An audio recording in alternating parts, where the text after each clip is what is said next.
नमस्कार. माझं नाव डॉक्टर आश्लेषा गोखले. स्वागत आहे आपल्या चॅनलवर. आजचा आपला विषय राहील द्राक्ष. द्राक्ष म्हटल्याबरोबर सगळ्यांच्या तोंडाला पाणी सुटलं नाही का? आताचा सीझनच आहे द्राक्षांचा. द्राक्ष खावी का नाही खावी? खायलाच पाहिजे हो. सीझन आहे म्हटल्यावर सीझनल फळं नाही खाणार तर काय खाणार?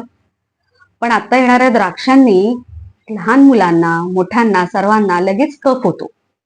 मग आपण काय करावं? द्राक्ष जेव्हा पण आपण आणणार आहोत तेव्हा हळद आणि मीठ असं पाण्यात टाकावं.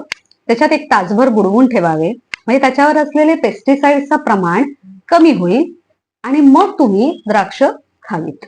आता द्राक्ष खाल्ल्यानंतर एक छोटासा उपाय करू शकताय की थोडंसं गरम पाणी पिऊन घ्या, म्हणजे त्यांनी होणारा कफ हा होणार नाही किंवा त्यांनी होणारा थ्रोट इन्फेक्शन खूप कमी प्रमाणात होईल. बरं, आता द्राक्ष सर्वांनी खावीत का? हो, सर्वांनी, अगदी डायबेटिक पेशंटनी सुद्धा. आता तुम्ही म्हणाल की द्राक्षात भरपूर शुगर आहे. मान्य आहे, पण द्राक्षामध्ये तेवढेच मिनरल्स पण आहेत, विटॅमिन के आहे, विटॅमिन सी आहे, जे आपल्याला शरीराला अत्यावश्यक घटक आहेत. डायबेटिक पेशंटनी सकाळच्या वेळेत थोड्या प्रमाणात द्राक्ष खायला काहीच हरकत नाही. उलट द्राक्षांमध्ये असे गुण आहेत ज्याच्यामुळे इन्सुलिन सेन्सिटिव्हिटी कमी होते. त्यामुळे तुम्हीच विचार करा, ज्यांना ज्यांना इन्सुलिनचा प्रॉब्लेम असेल त्यांनी थोड्याफार द्राक्ष खाल्ल्याने त्यांचं डायबिटीस काही खूप वाढणार नाहीये. त्यामुळे द्राक्ष रोज खायला पण हरकत नाही, थोड्या प्रमाणात.